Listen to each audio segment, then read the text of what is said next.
सुख अनुभव करूंगी, अपनी इच्छा से मैं कभी वर्ण नहीं कर सकती, और यह होना भी चाहिए। धन्य है वह बेटियां, धन्य है वह बच्चे माता पिता के लाड़ और दुलार के साथ और उनकी अनुमति के द्वारा बच्चों का विवाह होता है। एक 20-22 साल तक बेटी को घर में बड़ा किया जाए और फिर माता पिता बैठकर कन्यादान करे, यह एक यज्ञ के बराबर है, इसका पुण्य, इसका फल नहीं। वर्तमान की तो स्थिति यह है, माता पिता को कह दिया जाता है हमें रहना है कि तुम्हें रहना है। वह तो माता पिता बड़े बड़भागी होंगे जिनको अपने बच्चों का विवाह करने के लिए पूर्ण अनुमति जिनके हाथ में हो। कह दिया आप आए। तत्पश्चात भगवान शंकर गए हैं और समय चला है। भगवान भोलेनाथ देवर्षि नारद के इशारे पर दुल्हा बन करके आए हैं दक्ष महाराज के यहाँ, और बड़े भाव के साथ में यह विवाह हुआ। जिस तारीख में भोलेनाथ का सती माता के साथ विवाह हुआ वह तारीख लिख लीजिए, चैत्र शुक्ल पक्ष रविवार त्रयोदशी के दिन भगवान शंकर का यह विवाह माता सती के साथ हुआ। पुराण में ऐसा लिखा है, चैत्र शुक्ल पक्ष त्रयोदशी दिन रविवार। भगवान नारायण यहाँ बैठे हुए थे, विधाता ब्रह्मा भी थे। कहा कि इस तिथि में आपका विवाह हुआ है, तो इस तिथि को कोई सौभाग्य तो मिलना चाहिए। तो भगवान शंकर कहते हैं इस तिथि को आज से प्रदोष के नाम से जाना जाएगा। तभी से प्रदोष का व्रत मनना शुरू हो गया है। रविवार था, त्रयोदशी तिथि थी। भोलेनाथ कहते हैं आज से लोग इसको प्रदोष के नाम से जानेंगे, और जो लोग इस प्रदोष तिथि में मेरा व्रत करेंगे, मेरा अनुष्ठान करेंगे, मेरा जप करेंगे, मेरा अभिषेक करेंगे, उनके ऊपर मेरी पूर्ण कृपा का वर्षण होगा। उन्हें आरोग्यता मिलेगी, उन्हें सुख मिलेगा, उन्हें समृद्धि मिलेगी। यह भगवान शंकर का यह कहना था। तत्पश्चात माता भगवती सती को लेकर मेरे प्रभु चल करके आए हैं श्री कैलाश पर। मैया चरणों में है और बड़े सुंदर से प्रश्न किए गए हैं। प्रश्न है ज्ञान क्या है, दूसरा प्रश्न है वैराग्य क्या है, तीसरा प्रश्न है माया से बचने का उपाय क्या है, अगला प्रश्न यह भी है कि जगत और जगदीश कहते किसे है। कितने बढ़िया बढ़िया प्रश्न। आज के विवाह में और उस विवाह में इतना ही तो अंतर था। कहीं कथा हो रही थी, किसी चाची की नई नई शादी हुई, कोई सासू कथा सुनने के लिए आई, तो वह नगर की गांव की चाची बोलती है क्यों, कहां से आए? अरे वो महाराज की कथा हो रही थी, कथा सुन करके आए। अरे अभी से इस नई उम्र में कथा की क्या जरूरत, तो कथा कब सुनी जाती है, जो कोई बूढ़े हो जाएं तब कथा सुने। तो चाची का रात को अटैक पड़ गया, सुबह तक तो रही ही नहीं। क्या भरोसा है इस जिंदगी का, साथ देती नहीं है किसी का। बंधुओं ये तो गैस के सिलेंडर की तरह है, बुक करके सांस कब निकल जाए पता नहीं है। जब जाग गए हो बस तब से प्रभु की आराधन में लग जाइए। जो सांस बाहर गई है वह लौट करके भी आएगी कि नहीं पता नहीं। आज शंकर माता सती दोनों ने भगवान गजानन का वंदन किया है, पूजन किया है, और चरणों में कुछ प्रश्न रखे। आइए एक क्षण के लिए भगवान गणपति का नाम लेते हुए बड़ी सुंदर सी कथा की तरफ आपको लेके जा रहे हैं। गजानन दीनों के भगवान, बड़े बड़े दीनों के ऊपर, नाथों के ऊपर, असहाय लोगों के ऊपर भगवान गणपति ने कृपा का वर्षण किया। श्राद्ध है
भक्त जनों की तुम रखवारे, माँ दुर्गा के तान में तुम्हारे। भक्त जनों की तुम रखवारे, माँ दुर्गा के प्राण में प्यारे।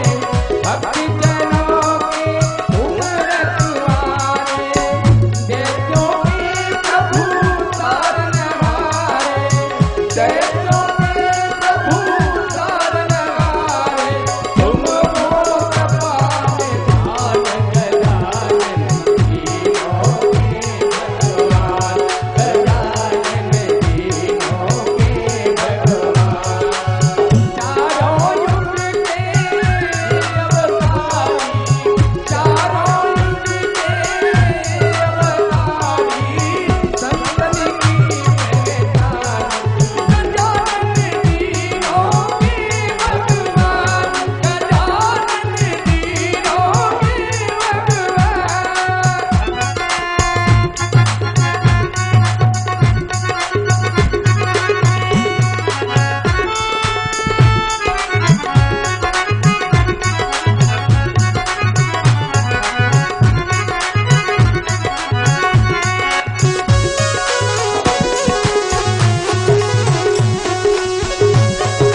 श्री राधे जय श्री राधे श्री राधे श्याम। बड़े बड़े सुंदर से चरित्रों का वर्णन भगवान शंकर ने उस समय किया जिस समय माता ने प्रश्न किया है भगवान भोलेनाथ के सामने। प्रश्न किया ज्ञान क्या है, प्रश्न किया वैराग्य क्या है। ध्यान से सुनिए, थोड़ा सा प्रसंग जटिल है, ज्यादा समय इसमें लूंगा नहीं, फिर आगे मुझे चलना ही है। माया से बचने का उपाय क्या है, लिख लेना हमेशा के लिए हृदय के पेज पर और अपनी कुशाग्र बुद्धि के द्वारा यह बात समझ में आ जाए, भगवान जो कुछ कर रहा है बढ़िया ही कर रहा है। यह बात भेजे में आके बैठ जाए, इससे सर्वोच्च ज्ञान नहीं है। वैराग्य क्या है, हमें जो मिला है हमारी जरूरत से ज्यादा मिला है। आप मानना या मत मानना, संसार में ऐसा कोई व्यक्ति नहीं है ईश्वर ने उसकी योग्यता से ज्यादा उसको ना दिया हो, लेकिन हमारे माथे में आकर के ऐसा लोभ बैठा है, हम कभी तृप्त नहीं होते। हमेशा यही कहते हैं अभी तो कमी है, अभी कमी है, अभी कमी। गजधन गौधन बाज धन और रत्न धन खान, जब आवे संतोष धन शव धन धूल समान। सत्संग करते करते व्यक्ति तृप्त होने की पूरी कोशिश करता है। कथाओं की आवश्यकता ही हमें इसलिए पड़ती है, बस इसी व्याख्या का नाम है महाराज वैराग्य। अब कछुनाथन चाहिए मोरे, दीन दयाल अनुग्रह तोरे। नाथ आज में कहा न पावा, मिटे दोष दुख दारुण दावा। बहुत काल में कीन मजूरी, मानस में केवट बोलता है गंगा के तट पर। वैराग्य है। भक्ति क्या है, हमें जो मिला है किसी के आशीर्वाद से, किसी की कृपा से मिला है।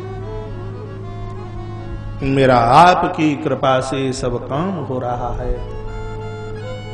जैसे जो आपका इष्ट है करता है मेरा कन्हैया, बस मेरा नाम हो रहा है। उस प्रभु का संपुट लगाइए, उसका नाम लगाइए, उसकी कृपा से हो रहा है। इसके ऊपर तो इस पुराण में बहुत सी कथाओं का है। ब्रह्मा का चरित्र तो इसी के ऊपर भरा हुआ है। माया क्या है, जो नहीं है और फिर भी होती सी नजर आ रही है। भगवान शंकर कहते हैं जब तक गुरु तत्व का बोध नहीं होगा तब तक व्यक्ति इस माया से पार नहीं पा सकता। जिनके ऊपर गुरुओं की कृपा, संत महापुरुषों की कृपा है, वह बड़भागी है, बहुत बड़भागी। पारस का नाम आपने सुना होगा। पारस लोहे को मिले, लोहे को सोना बना देती है। यह पारस की एक बहुत बड़ी विशेषता है। पारस लोहे को छुए तो क्षणों में लोहा सोना बन जाता है, लेकिन लोहा पारस नहीं बनता। लोहा सोना तो बन सकता है पारस के स्पर्श से, लेकिन लोहा सोना ही बन सकता है, पारस नहीं बन सकता। लेकिन धन्य है वह संत, ये महापुरुष जिसको छूते हैं महाराज, उसको तो वह अपनी जैसा ही बना देते हैं, अपना जैसा। तो संतों की तो व्याख्या पारस से भी बढ़कर के की गई है। हमें संत महापुरुषों की आवश्यकता ही इसलिए पड़ती है क्योंकि इस दरबार में पहुंचकर हमें अभिमान नहीं रहता किसी भी प्रकार का। हमारी ऐंठ, हमारी अकड़ सब धराशायी हो जाते हैं इस दरबार। इस दुनिया में जिन जिन लोगों का नाम हुआ ऊपर चल करके आए, उसके ऊपर महापुरुषों का बहुत बड़ा हाथ था। संसार की चाक चक्यता से बचने के लिए महापुरुषों का, ग्रंथों का, संतों का सहारा लीजिए। इस व्यासपीठ से मैं निवेदन करना चाहूंगा, कोई भी व्यक्ति ऐसा न रहे जो नित्य स्वाध्याय न करे। भले ही आप थोड़ा सा कीजिए, किंचित मात्र के। मैंने मुस्लिम लोगों को देखा है रेल के डिब्बे में संध्या का सूर्य अस्त होता है, वह अपना कुछ पढ़ते हैं, कुछ गुनगुनाते हैं, कुछ बोलते हैं वो। लेकिन मैंने अपने इन हिंदुओं को भी देखा है, संध्या का सूर्य अस्त हो रहा होगा, उल्टा पुल्टा खा रहे होंगे रेल के डिब्बे में, फालतू की व्यर्थ की बातें हो रही होंगी। हम तो हिंदू के नाम के ऊपर एक बहुत बड़ा बोझ बन गए। एक भाई इस्लामी मस्जिद जाता है, दूर से पता लगता है। भाई सिख गुरुद्वारा जाता है, दूर से पता लगता है। लेकिन हमें देखिए, क्या स्थिति, अपने आप को पूछ लीजिए। नहीं, जो हो रहा है उसको हम नहीं होने दें। आज मैंने अलवर राजस्थान का एक फोन सुना है, तब से मैं कुछ हिला हिला सा हूं। इतना तो बोध नहीं होता, जब सुनते हैं तब पता लगता है कि महाराज इतना भौतिकवाद भरा हुआ है। 4-6 बातें जब मैंने सुनी है तब से मैं कांप रहा हूं। तो स्थिति ऐसी गंभीर है और ऐसी बातें क्या बताऊं मैं यहां से। अलवर वालों को वो भी सुन रहे होंगे तो बुरा लगेगा। अब विश्वास करना, एक 9-10 साल की बेटी, अब फोन पर तो मुझे लग नहीं रहा, लेकिन उसकी आवाज से लग रहा था कि ज्यादा बड़ी बच्ची नहीं थी, लेकिन यह मेरी व्यासपीठ उसके विचारों का बहुत मान करती है, बहुत सम्मान करती है। मेरा स्टाफ, यह मेरे लोग बहुत अच्छे हैं, सब लोग, क्योंकि मेरा नंबर ये वहां तक पहुंचा देते हैं जहां तक उनको जरूरत है बात करने के लिए। और हम तो कभी इतना बड़ा बनना ही नहीं चाहते कि हम अपनों से बात ना कर पाए। जब हम लोगों के समाधान में ना आवे तो फिर हमारा और क्या होगा, हम सब आरती उतारने के लिए।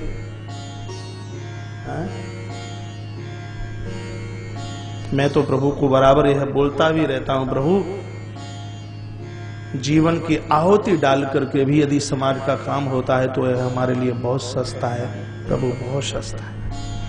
मैं एक बार पुनः निवेदन करना चाहूंगा, दुनिया के किसी भी कोने पर घूम करके आप जाना, आ जाना, लेकिन जिस क्षणों में बैठे हो इसके बिना कल्याण नहीं है, नहीं है, नहीं है। जीसस का एक वाक्य मैंने पढ़ा है बाइबल में।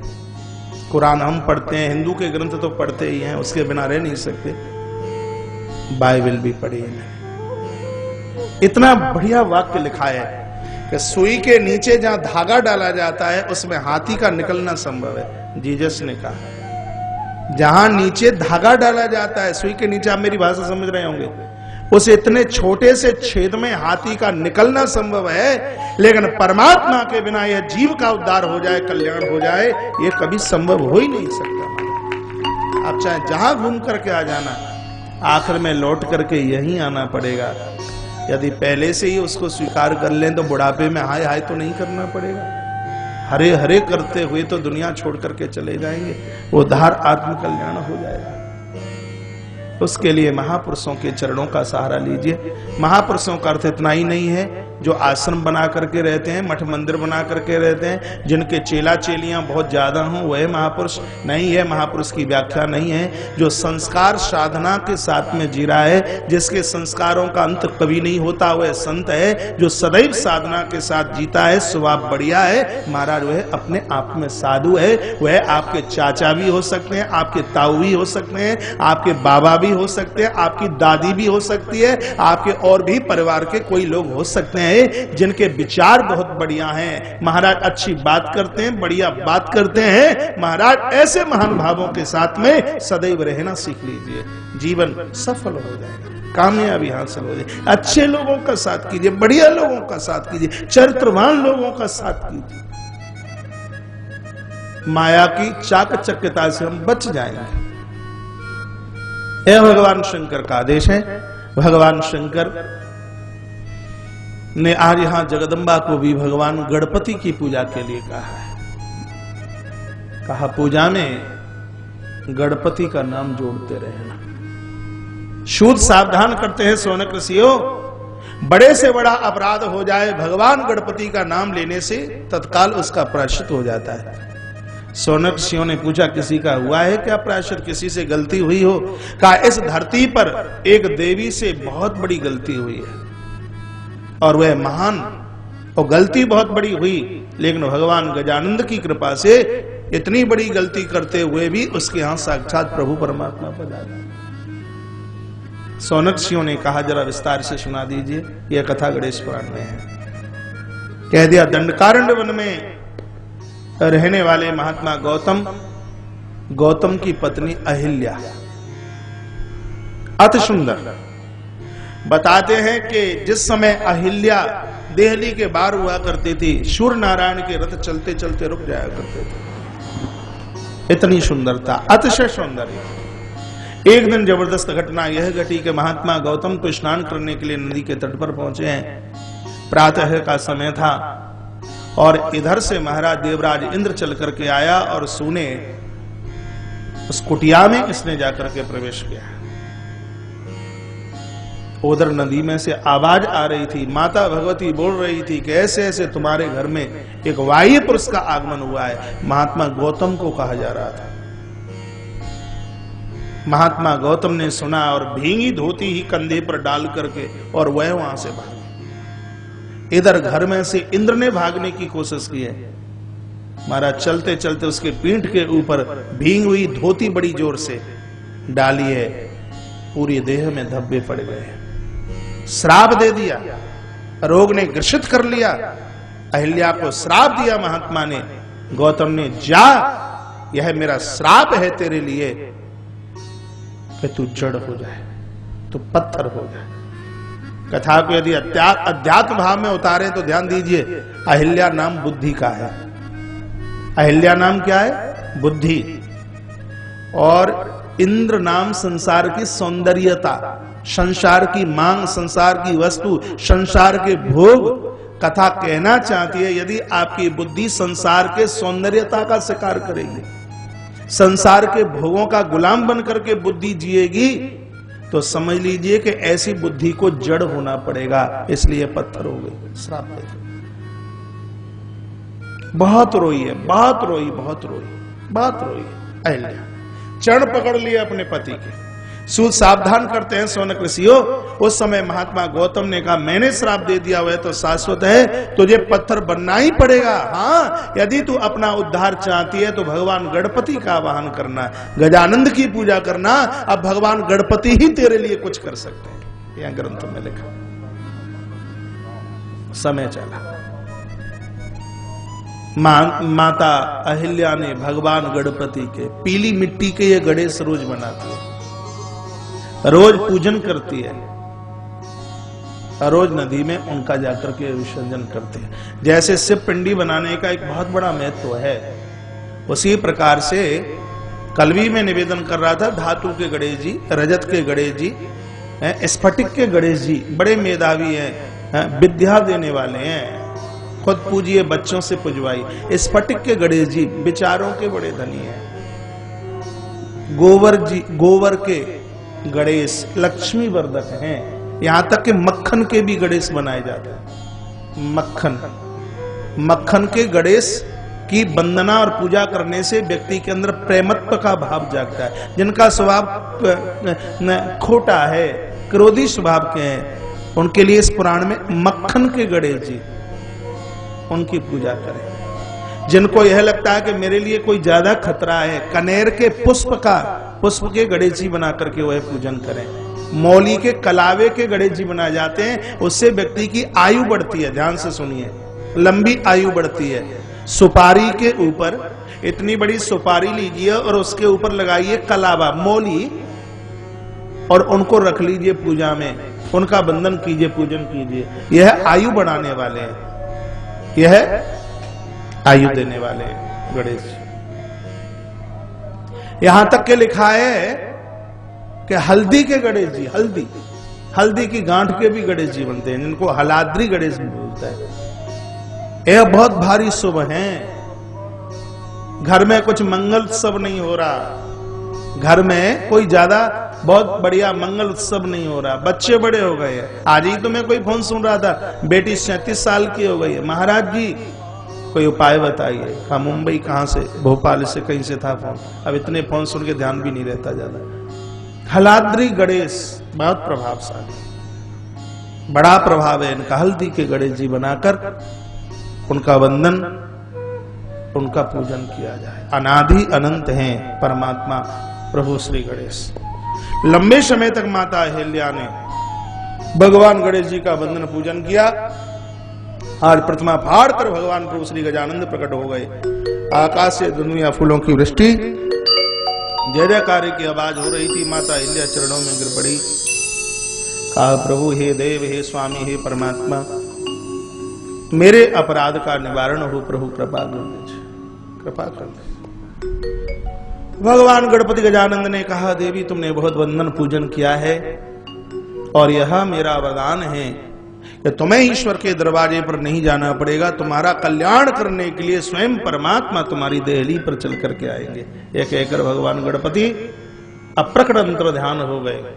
एक संत के श्राप की वजह से माता अहिल्या को पत्थर की शिला बनना पड़ा, लेकिन भगवान गणपति के वरदान के कारण श्री विश्वामित्र जी महाराज, श्री विश्वामित्र जी गायत्री और गणेश के परम भक्त हैं। आज की कथा में आप सुनेंगे गायत्री और गणेश, यह दोनों यह बड़े परम भक्त हैं। प्रभु राम और लखन को लेकर के जब यह जा रहे थे तो गौतम नारी श्राप वसुपल दे धर धीर चरण कमल रज चाहती कृपा करहु रघुवीर। भगवान की चरण रज के द्वारा पत्थर की शिला को फाड़ती हुई उसमें से महाराज गौतम की पत्नी माता अहिल्या प्रकट हो गई। और इस ग्रंथ में तो लिखा है कि राम और लक्ष्मण ने माता अहिल्या के चरणों में वंदन किया, प्रणाम किया, हाथ रख करके प्रणाम किया, वंदन किया। भगवान के भक्त अतिशय पूज्य होते हैं। चैतन्य महाप्रभु तो कहा करते थे अपने प्रवचन में कि परमात्मा से भी ज्यादा प्रेम स्नेह परमात्मा के भक्तों को कीजिए। जो ईश्वर के बन करके जी रहे हैं उनको अतिशय स्नेह कीजिए, उनको अतिशय प्रेम कीजिए उनको। ऐसे भगवान गणपति के वंदनता और पूजनता की बात सूजी महाराज ने सौनक ऋषियों के सामने प्रकट की है। उधर भगवान शंकर ने माता सती के सामने इस पूरी पूजा का उल्लेखन किया। एक दिन की बात, भगवान शिव और शिवा दोनों नंदी पर बैठे हुए ये समुद्र की तरफ महाराज निकलते हुए जा रहे थे। उसी समय एक जबरदस्त घटना घटी है। यह प्राय आपने ये कथा और पुराणों के माध्यम से सुनी है, इसलिए तो विस्तार नहीं करूंगा। प्रभु राम का वनवास हुआ है। भगवान शंकर ने प्रभु को जाते हुए देखा, आंख में आंसू हैं, रुदन किया है। भगवान भोलेनाथ ने प्रभु को पहचाना, लेकिन माता सती भगवान को नहीं पहचान पाई। क्यों नहीं पहचान पाई? क्योंकि जिस समय भगवान जा रहे थे उस समय भोलेनाथ नंदी के ऊपर थे और मैया दूर खड़ी हुई थी। मैं बहुत बार कहता हूं, नंदी धर्म का प्रतीक है। जो धर्म के पास होंगे ईश्वर को वही पहचान सकते हैं, और जो धर्म से दूर जाकर के खड़े हो गए हैं महाराज, सामने खड़े हुए ईश्वर को भी वह कभी पहचान नहीं सकते। इसलिए धर्मो रक्षित रक्षता है। हम धर्म की रक्षा करेंगे तो ही तो ये धर्म हमारी रक्षा करेगा। आप अधिकारीवाद में है, कर्मचारीवाद में, उद्योगपति बहुत बाद में है, आप गरीब अमीर बहुत बाद में है। सबसे पहले यदि आप हैं तो किसी की बेटी, किसी की माँ, किसी के पुत्र, किसी के पिता, किसी की पत्नी। अब ये जितने मैंने नाम लिए हैं उनका धर्म क्या है, सबसे पहले हम अपने धर्म को पहचानें। बेटी का भी कोई धर्म होता होगा, बेटे का भी धर्म, पिता का भी धर्म, पत्नी का भी धर्म है, माँ का भी धर्म है, गुरु का भी धर्म है, शिष्य का भी धर्म है। जिसके पास धर्म नहीं है उसको कहते हैं, उसके पास में है क्या? धर्म का अर्थ होता है धम धारयति। धर्म जो धारण करने के लायक है उसको धर्म कहते हैं, जो स्वीकार करने के लायक है उसको धर्म कहते हैं। जिस धर्म में आपके पूर्वज शरीर छोड़ करके चले गए हैं उस धर्म को कभी त्याज्यत मत करना। वह बड़ा गुनाहगार है जो अपने धर्म को तिलांजलि देता है। हमारी श्रीमद् भगवद गीता कहती है अपने धर्म में मर जाना शान है, और किसी के बहकाने से किसी के धर्म को स्वीकार कर लेना यह एक बहुत बड़ी कायरता है। किसी के प्रलोभन के द्वारा कोई रुपया दे दे, थोड़ा सा हमारे लिए मकान बनवा दे, बच्चों की पढ़ाई की व्यवस्था करा दे, तो उसके लिए हम अपना धर्म छोड़ दें, ये एक बहुत बड़ी गुनाहगार बात है। प्राण चले जाएं लेकिन धर्म न जाए। धीरज धर्म मित्र आरु नारी, इनकी तो परख आपत्ति होती है। जब दुनिया आपको छोड़ देगी तब ये चार नहीं छोड़ेंगे, तुम्हें ध्यान रखना। जब आपका कोई भी नहीं होगा तब ये चार तुम्हारे सहायक होंगे, सहायक ये चार तुम्हारे होंगे। जब कोई भी नहीं होगा, आपका धर्म होगा, आपका धीरज होगा। धैर्य को बरकरार बना करके रखें। छोटी मोटी बातों के ऊपर यह धैर्य छूट न जाए, धैर्य का बांध ना फूट जाए। धैर्य को संभाल कर रखें। यह अमीरी और गरीबी, यह सुख और दुख तो यह आते जाते रहेंगे। धैर्य को संभाल के रखना, धर्म को संभाल कर रखिए, धैर्य को संभाल करके रखिए। धर्म, धीरज एक मित्र है, मित्र, और एक है पत्नी। पत्नी को भोग पत्नी नहीं, पत्नी को धर्म पत्नी कहा है। जो पति के हृदय की बात को जाने, सुख दुख सब में उसके काम आवे, उसको कहते हैं पत्नी। जो अपने सत्कर्मों के द्वारा पत्नी को मुक्ति दे, उसका तारण करे, उसको कहते हैं पति। पति का अर्थ है पालने वाला, पति का अर्थ होता है संरक्षण करने वाला, पति का अर्थ होता है संरक्षण करने वाला, संवर्धन करने वाला। यह नहीं कि सबके सब धर्म माताओं के ही लिए हों, पुरुषों के लिए भी धर्म है, पुरुषों के लिए भी। पुरुष लोग भी उन धर्मों का पालन करें। यत्र पूज्यन्ते नारी श्रमन्ते तत्र देवता। जहां नारी का वंदन पूजन है वहां देवता वास करते हैं। देवता महाराज कभी भी उस स्थान को नहीं छोड़ते। तो धर्म की बात चल रही थी।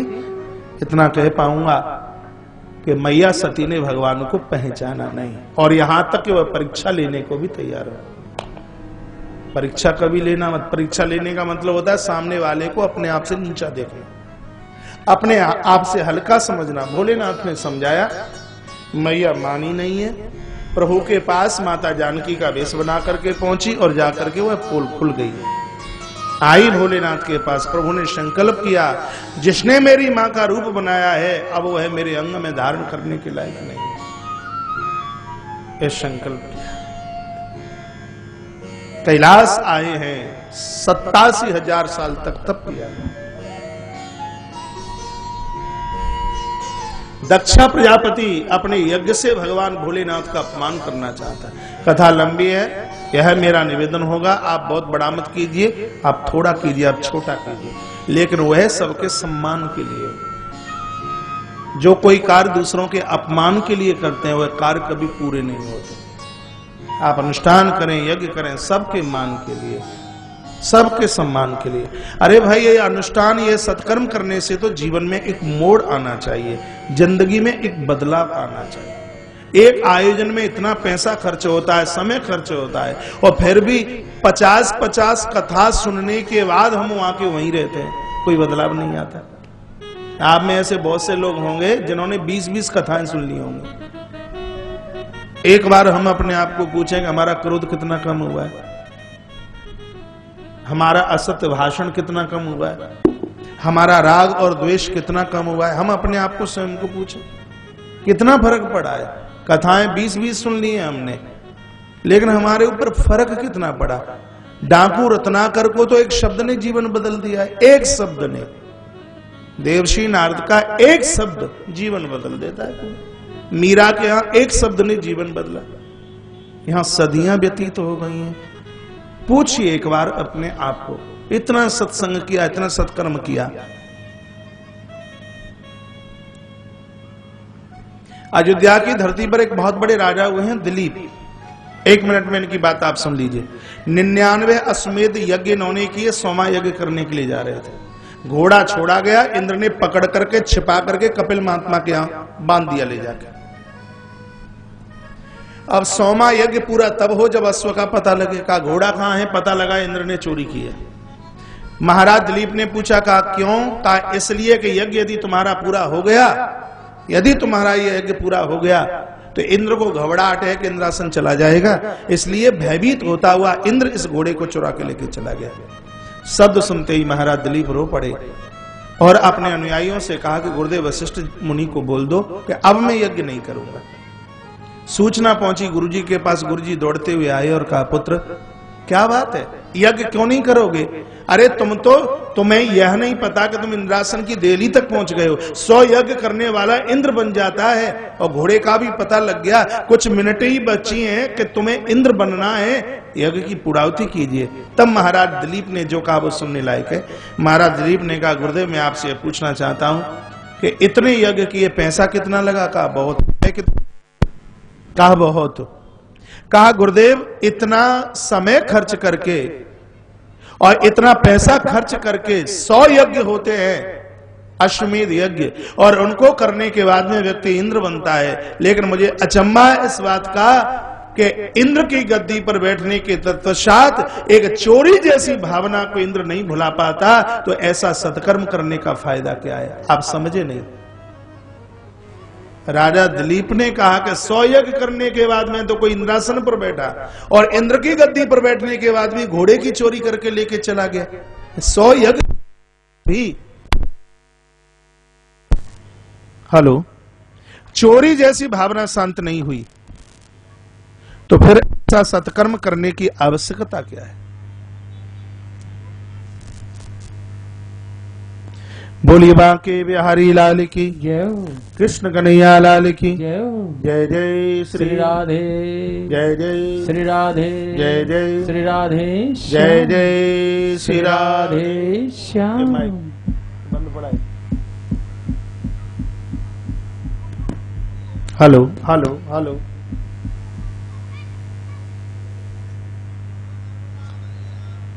यह वो कथा मैं आपको सुना रहा हूं जिसको आपने मानस और महापुराण में नहीं सुना होगा। जिस समय प्रभु ने माता सती को पहचाना तो पूछा कि यह बताइए कि तुम्हें पता कैसे लग गया कि मैं सती, मैं तो सीता का भेष बना के आई। इधर आ जाइए गिरिजा शंकर जी बिदौलिया जी, श्री सुभाष चौबे जी इधर बैठिए, सुरेंद्र मिश्रा जी इधर बैठाइए। दिल्ली से आए हैं, ताली बजाकर स्वागत कीजिए, सम्मान कीजिए। आश्रम के परम भक्त हैं श्री गिरिजा शंकर जी बिदौलिया, श्री सुभाष जी चौबे। अरे कुर्सी पर क्या बैठोगे, यहीं बैठ लो, आगे आ जाओ। बोले बांके बिहारी लाल की जय, गजानंद भगवान की जय, जय जय श्री जय जय जय जय श्री राधे श्याम। भगवान प्रभु राम कहने लगे, मुझे ईश्वरत्व की प्राप्ति हुई है वह भगवान गणपति ने दी है। हस्ताक्षर भगवान गजानंद ने की। कहा कैसे? कहा एक बार भगवान शंकर ने अपने गोलोक, अपनी गौशाला में सभी देवताओं का आह्वान किया, सभी देवताओं को बुलाया। सुनिए, एक सुंदर सा मंदिर बनाया। यह राम जी सुना रहे हैं सती को। कहा उस मंदिर में भगवान शंकर जी ने गजानंद गणपति को बिठाया। जितने भी वहां देवी देवता चल करके आए, भगवान भोलेनाथ ने कहा कि इन गणपति को सब वंदन कीजिए, प्रणाम कीजिए। राम जी कहते हैं कि सबने गजानंद गणपति को वंदन किया, प्रणाम किया। और उसके तत्पश्चात यह बात कही गई कि धरती पर ज्यादा से ज्यादा अवतार होवे और जगत का कल्याण करे, ऐसे ईश्वरत्व को प्राप्त करने वाले हम में वह कौन से देव हैं। इतना कहा तो उसी समय भगवान गणपति गजानंद प्रकट हो गए और भगवान गणपति ने कहा कि धरती पर बार बार इस सृष्टि के कल्याण के लिए प्रभु नारायण का अवतार होना चाहिए। यह भगवान गजानंद, भगवान गणपति का दिया हुआ आशीर्वाद मेरे लिए है। मैं वही नारायण धरती पर राम बन करके आया हूं और यह स्वयं मेरे प्रभु ने इस पुराण में कहा है कि कृष्ण भी मेरा ही रूप है। और भगवान गणपति ने वह भगवान शंकर की गौशाला हमारे नाम कर दी है। राम जी बोले कौन सी गौशाला? एक बहुत बड़ी गौशाला भगवान शंकर के पास थी, लेकिन गणपति ने वह गौशाला उठाकर नारायण को दे दी और कह दिया कि एक रूप से तुम कृष्ण हो और इस गौशाला को आज से लोग गोलोक धाम के नाम से जानेंगे और इसके अधिपति तुम होगे। भगवान भोलेनाथ की उस गौशाला को ही गोलोक धाम से जाना गया और उसके नायक भगवान श्री कृष्ण और भगवती माता राधा, इन दोनों के नाम उसको किया गया। प्रभु कहते हैं कि वही नारायण धरती पर आज राम। माता मैंने आपको पहचाना है क्योंकि आप हमारी माँ है। ऐसा कौन है जगत में बच्चा जो अपनी माँ को ना पहचान पाए? एक छोटी सी बात आपके बीच में मैं सुना दूं। 10 गाय बंधी हो, 10 गाय के बीच में एक बछड़े को आप छोड़ दीजिए। 10 गायों में से बछड़ा अपनी माँ को अपने आप पहचान लेता है। पहचान लाता है कि नहीं? उसके नीचे थनों में अपने आप जाकर के लग जाएगा बछड़ा। 10 क्या, तुम 100 गायों के बीच में एक बछड़ा छोड़ दीजिए, 100 गायों के बीच में, और इसको बताइए मत कि तेरी माँ वह है।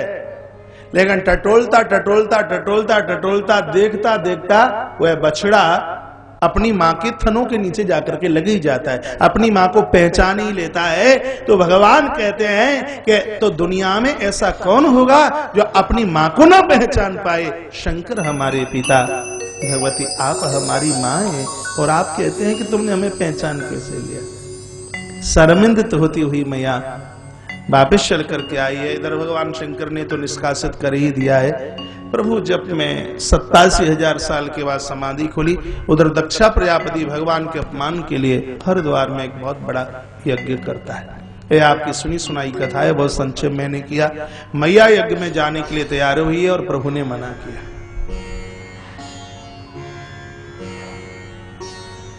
हम अटेक ही न बने। कभी कभी ऐसा होता है कि हम एक बात की लकीर के ऊपर ऐसे हावी हो जाते हैं, घर के मना करें तो कभी हमें मान भी लेना चाहिए। कोई तो कारण हो सकता है, हम अपनी जिद पर नहीं। भोलेनाथ ने खूब मना किया और लेकिन मैया नहीं मानी, तो उसका परिणाम क्या निकला है। इस कथा के कई अर्थ निकलते हैं। भोलेनाथ ने कहा निमंत्रण नहीं, बुलावा नहीं। अब माँ का घर है, पिता का घर है, नहीं बुलावा है तो क्या है। गोस्वामी तुलसीदास जी ने कहा अपनों के यहाँ जाइए, कौन मना करता है, लेकिन वहां जाइए जिसकी देहली पर पहुंचे तो प्रफुल्लित हो जाए, खिलखिला करके हंस पड़े। और हम किसी की देहली पर पहुंचे और हमें देखकर उसने मुंह लटका लिया, आवत ही हर्षे नहीं नैन निनाय स्नेह। तुलसी वहां नहीं जाइए, चाहे कंचन वर्षे में, चाहे स्वर्ण की वर्षा क्यों न हो, भूल करके भी उस स्थान पर कभी पांव मत रखना। हमने अपना स्वाभिमान थोड़ी बिक्री कर दिया।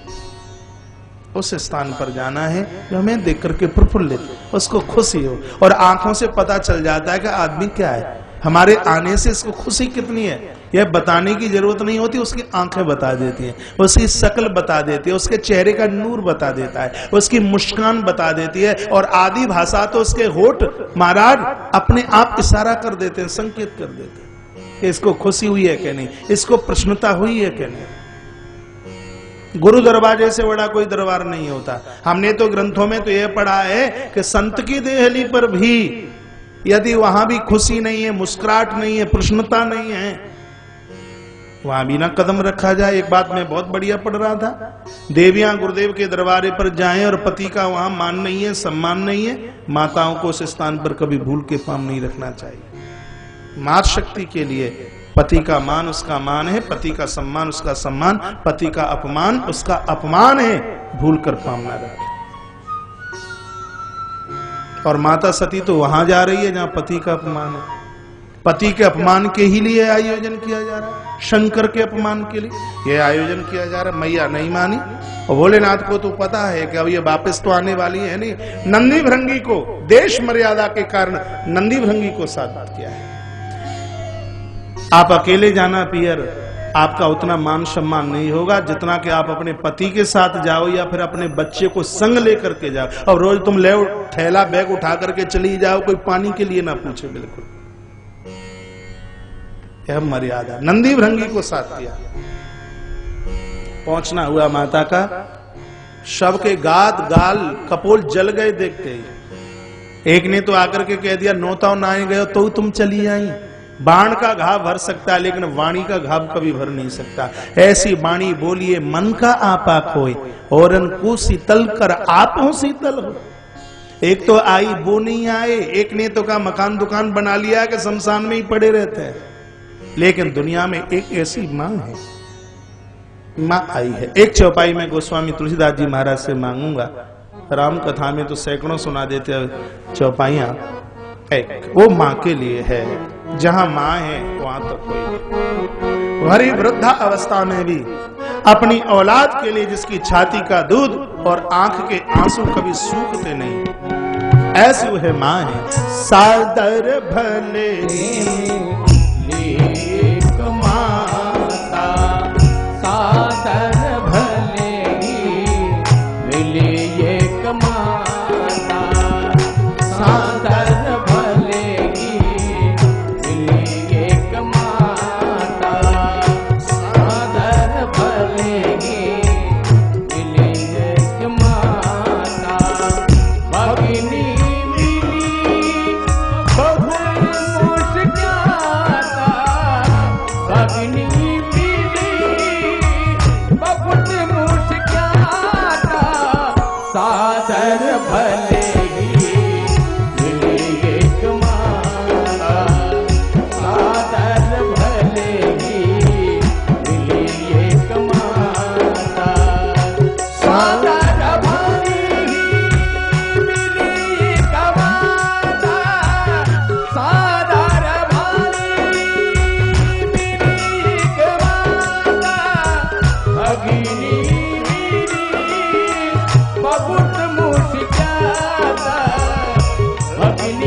ऐसी माँ है जिसकी आंख में आंसू थे। कहा बेटी शंकर नहीं आए, माँ रो पड़ी है। कहा माता नोता नहीं। यज्ञ मंडपम की तरफ माँ भगवती जगदम्बा पहुंची है। एक एक देवी देवता को स्थान है, लेकिन कहीं अवरदानी महाशिव के लिए कहीं कोई जगह नहीं है। इस स्थान पर कोई जगह नहीं। 3 के लिए स्थान नहीं है यहाँ। कौन कौन है? गणपति, विधाता ब्रह्मा और भगवान शंकर। 3 के लिए जगह नहीं। मां का रोम रोम कांपने लगा है।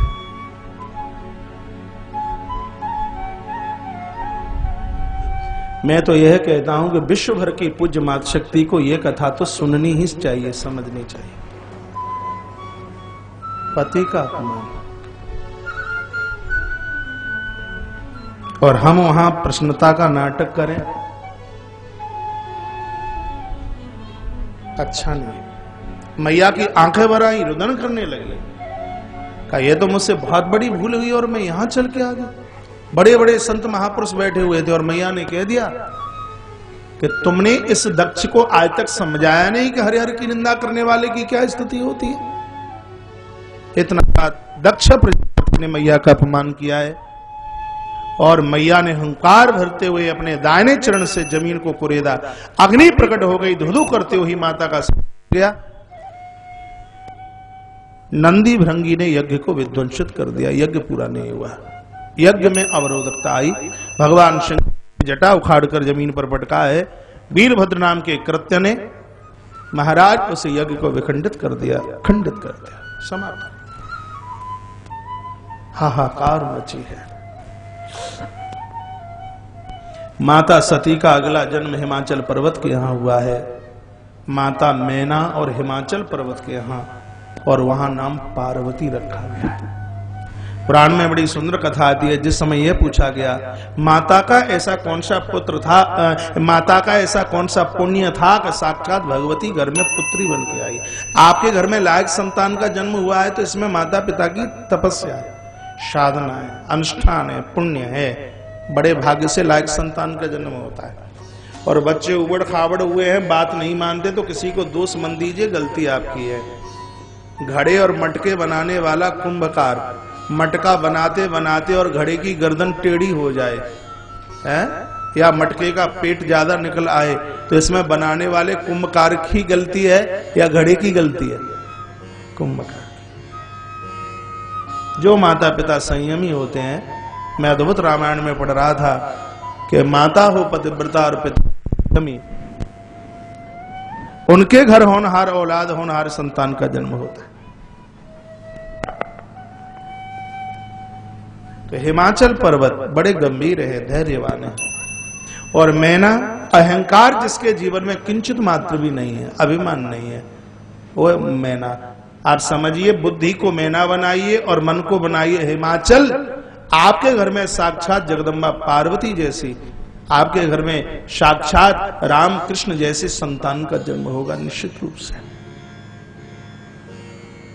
माता मैना को वरदान दिया हुआ था, पुराणों में लिखा हुआ है। तत्पश्चात बेटी बड़ी हुई है। देवर्षि नारद ने आकर के नाम संस्कार किया है। उसके तत्पश्चात मैया ने वन में जाकर के बहुत लंबे समय 3000 वर्ष तक तप किया। जहां माता भगवती ने तप किया उस स्थान का ही नाम हो गया कन्याकुमारी। एक छोर पर भगवान शंकर, दूसरे छोर पर माता जगदम्बा।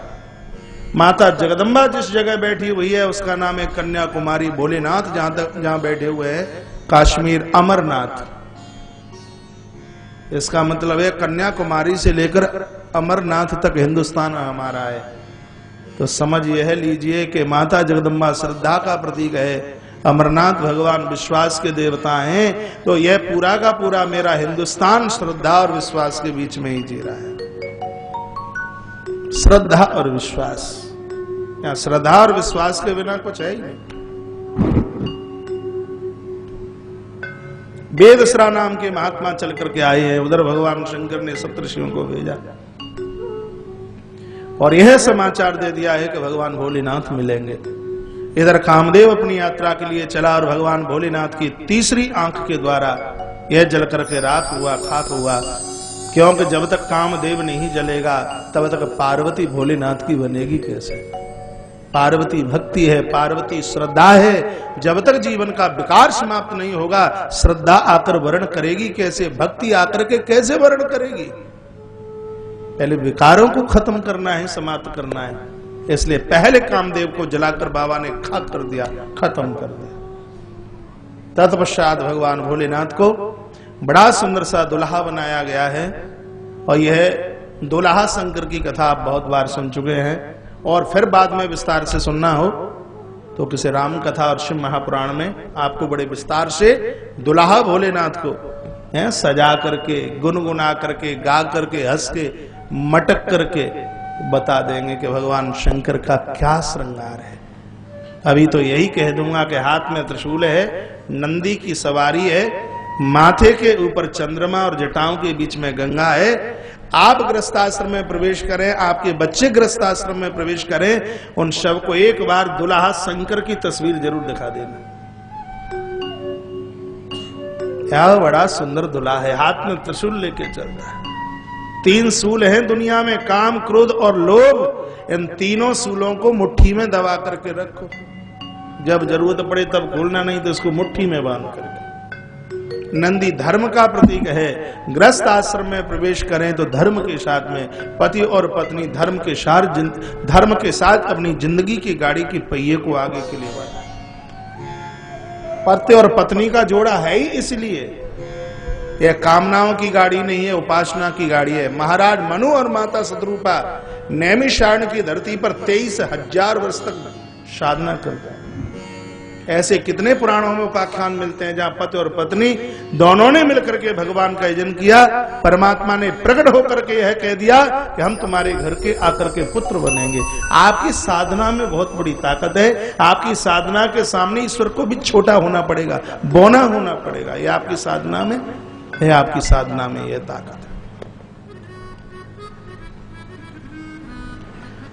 है। सिर के ऊपर गंगा, जटाओं में गंगा। अरे जंजालों की जटाओं में शांति रूपी गंगा को कभी निष्कासित मत करना, इसको बनाए रखना। भस्म देह पर है। गृहस्थ आश्रम में पहुंचे तो शमशान घाट को याद करते रहे। कल भी निवेदन कर रहा था, ये देह की भस्म क्या है? एक न एक दिन हमें कुछ मुट्ठी राख बनना ही पड़ेगा।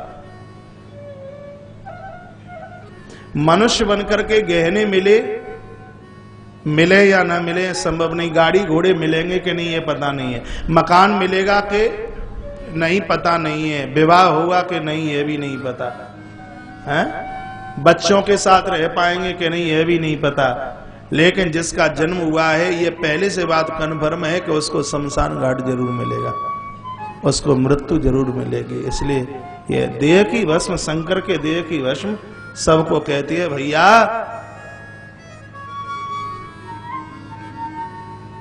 इस मकान को भी याद करते रहना। 2 मकान है हर व्यक्ति के। बुधवारी वाला मकान तो सबको याद है, लेकिन रपटा घाट वाला मकान नहीं है याद, उसको भूल गए हो। समझ रहे हैं? बुधवारी वाला मकान याद है तो रपटा घाट वाला भी मकान याद रखिए। एक दिन वहां भी पहुंचना पड़ेगा। भगवान शंकर दुल्हा इसी बात का तो संकेत और संदेश देते हैं।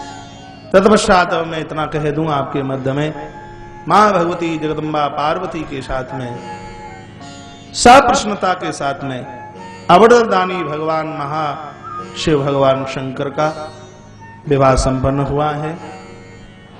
और जब यह विवाह संपन्न हो रहा था तब मैया मुस्कुराती मुस्कुराती भोलेनाथ को कहती है, मुझे पहचाना, मैं वही सती हूं जिसका जन्म दक्ष के घर में हुआ। भोलेनाथ ने पहचान कहा, हमने पहचान लिया, लेकिन कहना क्या चाहते हो? कह दिया कि सती जब मैं थी, जब विवाह हुआ तब तुमने गणेश की पूजा नहीं की, इसलिए आग में जल करके राख होना पड़ा। श्रीमान जी अब के मत भूल जाना, जरा गणपति बप्पा मौर्य का पूजन जरूर कर लेना। गोस्वामी जी ने भी लिखा है, मुनि अनुशासन पर संतों के इशारे से गुरुदेव बृहस्पति जी वगैरह बैठे थे, उन्होंने भी इशारा किया और भगवान भोलेनाथ साकार भाव से भगवान गजानंद भगवान गणपति का वंदन कर रहे हैं, पूजन कर रहे हैं। आकाश से दुनिया फूलों की वृष्टि हो रही है। भगवान गणपति के 108 नामों से पुष्पार्चन किया गया, फूल चढ़ाए गए, दुर्वार्चन किया गया है महाराज। बड़े विस्तार विधान के साथ में पूजन किया गया। गणेश जी का पूजन देखिए, अचंबा सा लगता है कि नहीं, पिताजी का विवाह हो रहा है और बेटे की पूजा हो रही है। ये सुनने में भी अचंबा सा लग रहा है, लेकिन यह मैं निवेदन करना चाहूंगा, ये गणेश जी किसी के बेटा नहीं है। क्या कृष्ण के जन्म लेने से पहले कृष्ण नहीं थे? क्या राम के जन्म लेने से पहले क्या राम नहीं थे? थे। महाराज दशरथ के यहां तो राम बाद में हुए, वाल्मीकि जी ने तो पहले ही राम का वर्णन कर दिया। कृष्ण के आने से पहले कृष्ण थे, गणेश जी के आने से पहले गणेश थे। यह तो अनादि है, यह तो अनादि है, यह तो अनंत है महाराज, अनंत है, अनादि। पिछली गुरु पूर्णिमा पर आश्रम में मुझसे लोगों ने एक प्रश्न किया और उसको मैं भुला नहीं पाता। महाराज लोग चक्कर में पड़ जाते हैं, कहते हैं गणेश जी को पूजिए, हनुमान जी को पूजिए, राम जी को पूजिए। अब ये सब अलग अलग है। मैं बोलता हूं तत्व एक ही है, लेकिन इनको डिपार्टमेंट सौंपा गया है, तुम्हें यह करना होगा, तुम्हें यह करना होगा, तुम्हें यह करना होगा, तुम्हें यह करना होगा। सबको अपनी अपनी व्यवस्था सौंपी गई है। जैसे विद्युत एक ही है, बिजली एक ही है, मई जून के महीने में उस वही बिजली आपको मारा ठंडक दे देती है। कब? जब उसको फ्रीज से जोड़ दिया जाए, उसको एसी से जोड़ दिया जाए, तो वह आपको ठंडक दे रही है। और सर्दी के समय में जब आपको गर्मी की जरूरत है, तब वही बिजली का तार आपके सामने हीटर के माध्यम से आपको गर्मी दे देता। लेकिन पीछे से देखा जाए तो विद्युत प्रभाव तो एक ही है। जैसे एक ही आदमी किसी का मामा लगता है, किसी का फूफा लगता है, किसी का चाचा लगता है, किसी और का कुछ और लगता है। महाराज उसके नाम अनेकानेक हो सकते हैं, लेकिन पीछे से जो पावर है वह एक ही है। निवेदन यह करना चाहूंगा, कल्प भेद में किसी कल्प में तो राम जी के द्वारा सृष्टि का सृजन हुआ, किसी कल्प में भगवान कृष्ण के द्वारा सृष्टि का सृजन हुआ। जब कृष्ण के द्वारा सृष्टि बनाई गई वहां कृष्ण की ज्यादा मान्यता थी। किसी कल्प में राम जी के द्वारा सृष्टि बनाई गई तो महाराज वहां मानता राम जी की रख दी। किसी कल्प में महाराज गणपति के द्वारा सृष्टि बनाई गई तो वहां महानता भगवान गणपति की रख दी गई है। इसको ऐसे समझ लीजिए, बिल्कुल साधारण बात में, जैसे सांसद का चुनाव लड़ते हुए, सांसद का चुनाव लड़ करके वह एमपी लोग सब इलेक्शन जीत करके आए, तो किसी को गृह मंत्री बना दिया, किसी को फलाना मंत्री बना दिया, किसी को ढिकाना मंत्री बना दिया, और सब लोगों ने समर्थन किया तो महाराज उसको जाकर के प्रधानमंत्री बना दिया गया। तो यहाँ यही निवेदन करना चाहूंगा, और जितने भी देवता हैं वह तो सब मंत्री हैं, लेकिन श्रीमद गणेश महापुराण के अंतर्गत हमारे गणपति बप्पा महाराज यह प्रधानमंत्री हैं। सब इनका आदेश मानते हैं, इनके आदेश के बिना तो पत्ता भी नहीं हिलता, इनके आदेश के बिना तो कुछ संभव है ही नहीं। इसलिए सबसे पहले प्रथम पूजित हैं महाराज गणराज, ये सबसे पहले महाराज यह पूजा के अधिकारी। आइए ऐसे भगवान गणपति का आह्वान